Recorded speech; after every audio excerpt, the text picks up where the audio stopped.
अब हम लोग देखते हैं वैश्वीकरण के संदर्भ में राज्य की भूमिका।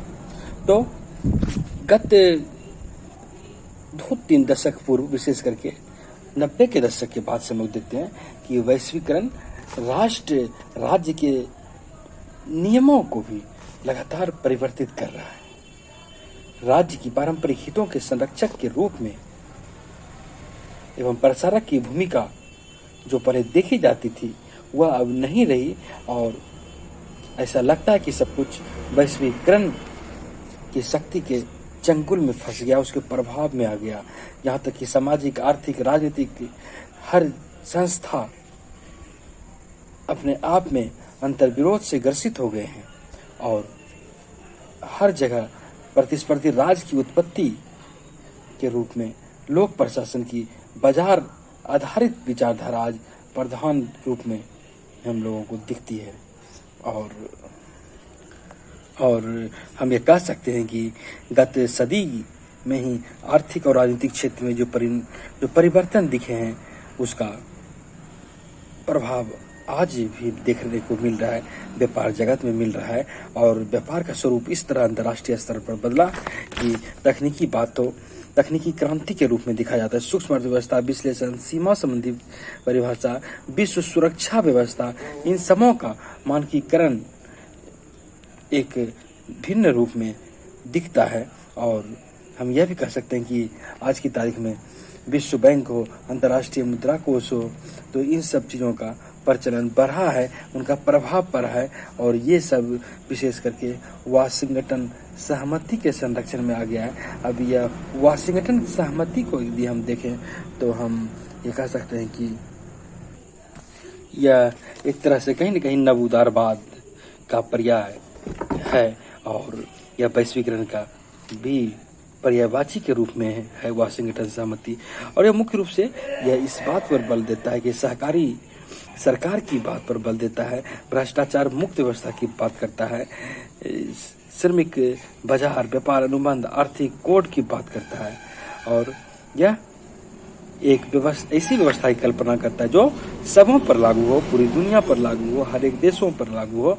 और वाशिंगटन सहमति के अंतर्गत इस बात के प्रयोग का जिक्र करें तो सबसे पहले जॉन विलियमसन ने इस शब्द का प्रयोग किया था, और यह एक तरह से वाशिंगटन में स्थित है, और वहाँ पर दुनिया के अन्य देशों को, विशेषकर लैटिन अमेरिका देशों को यह समझाने का प्रयत्न किया गया था कि प्रतिस्पर्धी विनिमय दर हो, और यह एक निश्चित तौर पर राज्य की बात करता है, क्योंकि निश्चित या तैरता हुआ दर कभी कभी ज़्यादा हो सकता है, और यह राज्य से इस बात की गारंटी मांगता है कि आप अंतर्राष्ट्रीय स्तर पर बनाई गई नीति को आप फॉलो करेंगे, उसे ही आप मानेंगे। हालांकि राज्य का जो स्वरूप था वह कहीं न कहीं नियोजित राज्य का स्वरूप था, जो कि बाजार अर्थव्यवस्था में या वैश्वीकरण से बदल देता है। तो इसके बाद वैश्वीकरण में बदलने के बाद कुछ न कुछ लोगों को इसके संदर्भ में शंकाएं भी उत्पन्न हो जाती है, लोग इसे सहज स्वीकृति नहीं दे पाते हैं, और यहाँ पर बाजार और राज्य के बीच संतुलन बनाए रखना एक अहम बात हो जाती है। और यह समझा जाता है कि वैश्वीकरण ने राज्य की नीति, संस्था, कार्य पर बहुत ही गहरा प्रभाव डाला है। वहीं प्रत्येक राज्य की आर्थिक परिस्थितियों के विस्तार तथा वैश्वीकरण की प्रक्रिया के प्रति राज्य की खुलेपन के स्तर से इसके प्रभाव में विभिन्नता भी आती दिखी है। वहीं इनके साथ साथ आलोचक यह भी कहते हैं कि राज्य निजी क्षेत्र को समृद्ध बनाने का प्रत्यक्ष या अप्रत्यक्ष रूप से एक प्रतिनिधि बन गया है, जो राज्य की संपत्ति के विक्रय और कम मूल्य पर संसाधनों को उपलब्ध कराकर निजी क्षेत्र को प्रोत्साहन देता है। तो वैश्वीकरण का यह एक साइड इफेक्ट है। लोग इसे संदेह की दृष्टि से देखते हैं कि राज्य ने वैश्वीकरण के माध्यम से निजी कंपनियों को लाभ पहुंचाया। निजी निवेश की बात हो, ब्याज दर की बात हो, व्यापार और वाणिज्य के लोभ में राज्य ऐसी ऐसी नीति बनाते हैं, इस प्रकार की नीति में वृद्धि करते हैं। वहीं स्टीहर व एरिक्सन लिखा है कि यद्यपि कि वैश्वीकरण का बोलबाला स्थापित हुआ, लेकिन अधिकांश रूप में इसके नकारात्मक पहलुओं को उठाया जाता है और यह समझ लें कि वैश्वीकरण कोई ऐसा बाधा नहीं करता कि कोई परम राष्ट्र सुपर नेशनल संप्रभुता विकसित हो गई हो, जो कि नई विश्व व्यवस्था के साथ पूंजीवाद के साथ उभरी हो। और यह इस बात की गारंटी नहीं है कि लोकतंत्र समानता या सुरक्षा को प्रदान करती है। पूंजीवाद एवं सामाजिक लोकतंत्र के मिश्रण हेतु एक तरह से राज्य, निजी निगम, समुदाय, व्यक्तिगत दायित्व के सही समन्वय के रूप में दिखती है। यदि ऐसा नहीं होता है तो फिर अपेक्षित परिणाम नहीं आ पाते हैं।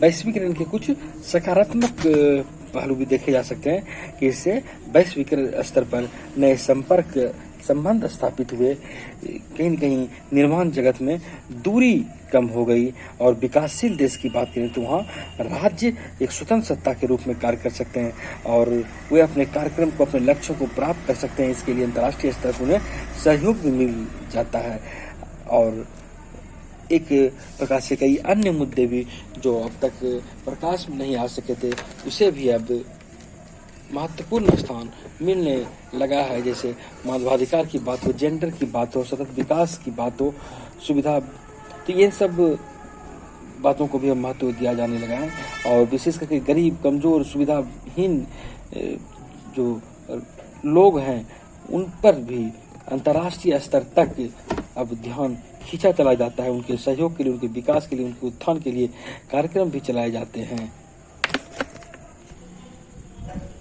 विकसित एवं जो शक्तिशाली राष्ट्र हैं वे वैश्वीकरण के नकारात्मक पहलुओं को स्वीकार नहीं करते हैं और वे कहते हैं कि आर्थिक सामाजिक आत्मनिर्भरता भी बढ़ी है।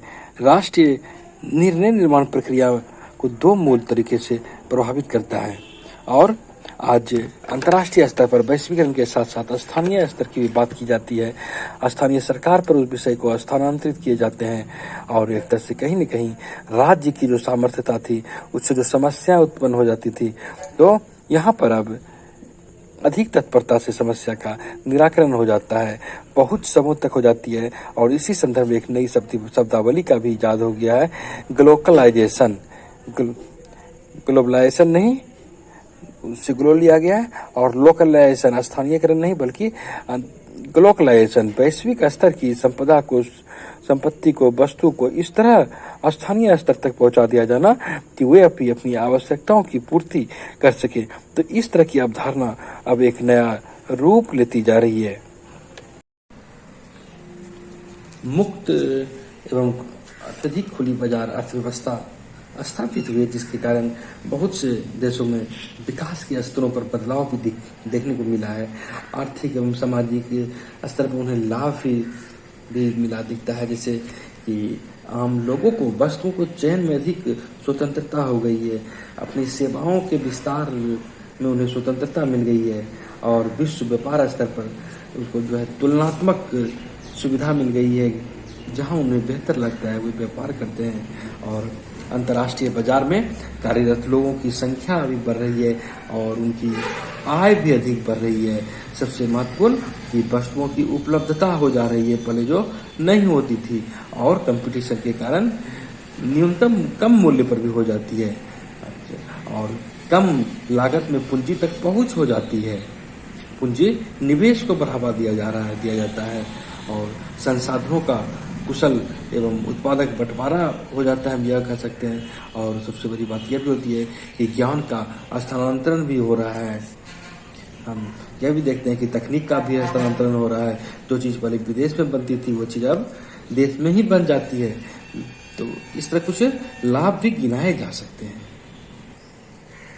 कभी कभी यह भी कहा जाता है कि वैश्वीकरण आज एक अनिवार्य बन गई है, अनिवार्यता है, यह बदल नहीं सकता, इसका कोई विकल्प ही नहीं हो सकता। और कुछ लोग कहते हैं कि इसका विकल्प तलाशना होगा, क्योंकि वैश्वीकरण का लाभ हर जगह मिला है, ऐसी बातें नहीं है। वहीं एक विद्वान हुए अलीफ राजमंद, वो ये कहते हैं कि वैश्वीकरण राज्य एवं लोक प्रशासन का अंत नहीं करता है। हम जानते हैं कि राज्य नागरिक के हितों का प्रबंध करता है, सामाजिक विकास का प्रबंध करता है, वो आर्थिक नीति बनाती है, उन्नत व्यवस्था का निर्माण करती है। तो ऐसे में वैश्विक चुनौती तो मिली है, लेकिन वहीं लोक प्रशासन के शोध व्यवहार एवं अध्ययन के क्षेत्र को भी कहीं न कहीं यह विस्तृत कर दिया है। और लोक प्रशासन की दृष्टि से देखें तो मानव सभ्यता का जितना काल का अध्ययन लोग मानव ने किया है, वैज्ञानिकों ने किया है, तो वही लोक प्रशासन की दुनिया में मानव सभ्यता का एक नया चरण प्रवेश करता प्रतीत हो रहा है। और इसमें भविष्य दोनों प्रकार के दिखते हैं, विश्व व्यवस्था दोनों प्रकार के दिखते हैं। कुछ इसका लाभ ले रहे हैं तो कुछ अंधकार में दुनिया में भी चले जा रहे हैं। और यह विकासशील देशों पर निर्भर है कि वे अपनी रणनीति को कैसे अपनाते हैं। यह सकारात्मक और नकारात्मक हर चीज की तरह वैश्वीकरण के भी दोनों रूप, दोनों पहलू होते हैं, हो सकते हैं। वहीं इन दोनों पहलुओं को किस तरह सामंजस्य करके इसके अनुरूप, इसके अनुकूल व्यवस्थित करके इसको अपनाया जाए, यह किसी भी राष्ट्र के लिए देखने वाली बात होती है, उसे संभालने वाली बात होती है। यह भी कहा जाता है कि 1990 में भारत जैसे देशों के संदर्भ में ही कि विदेशी मुद्रा भंडार समाप्त होने पर था, आर्थिक रूप से बहुत कमजोर हो गया था, लेकिन कहीं न कहीं बाजार व्यवस्था को खोलकर पूंजी निवेश को बढ़ावा देकर अन्य गतिविधि को अपनाकर अपनी अर्थव्यवस्था को सुदृढ़ किया। वहीं कई ऐसे भी देश देखने को मिलते हैं जो इस वैश्वीकरण की दुनिया में भी निरंतर ह्रास पतन की ओर अग्रसर है। ऐसे में राज्य अपने को कैसे पुरस्कृत करते हैं कि राज्य को विकल्प भी है। वैश्वीकरण के संदर्भ में जो ये नव उदारवादी परिप्रेक्ष्य के संदर्भ में नई नियंत्रण की व्यवस्था हो रही है, इसे बॉब जेसप ने सुपीटरवादी वेलफेयर राज्य की बात कही है। और उनके अनुसार राज्य पहले जैसे ही नवीन पद्धति एवं राष्ट्रीय आर्थिक वृद्धि का प्रचार करने में, बाजार प्रणालियों को रणनीतिक व्यवधान के साथ संयोजित करने में सक्रिय भूमिका निभा रही है। यहाँ पर पॉल स्ट्रेटन ने दोनों पहलुओं की चर्चा की है और वो कहते हैं कि अगर केवल असफलताओं को सही करने का मुद्दा देखा जाए तो यह कार्य आसान है। वहीं यदि बाजार द्वारा उत्पन्न जो व्यवस्था दिखती है असमान वितरण की, संपदा और आय के, तो यहाँ पर तो कहीं न कहीं बाजार की सफलता दिखती है, तो दूसरी ओर कई तरह की समस्याओं को भी इसने जन्म दिया है।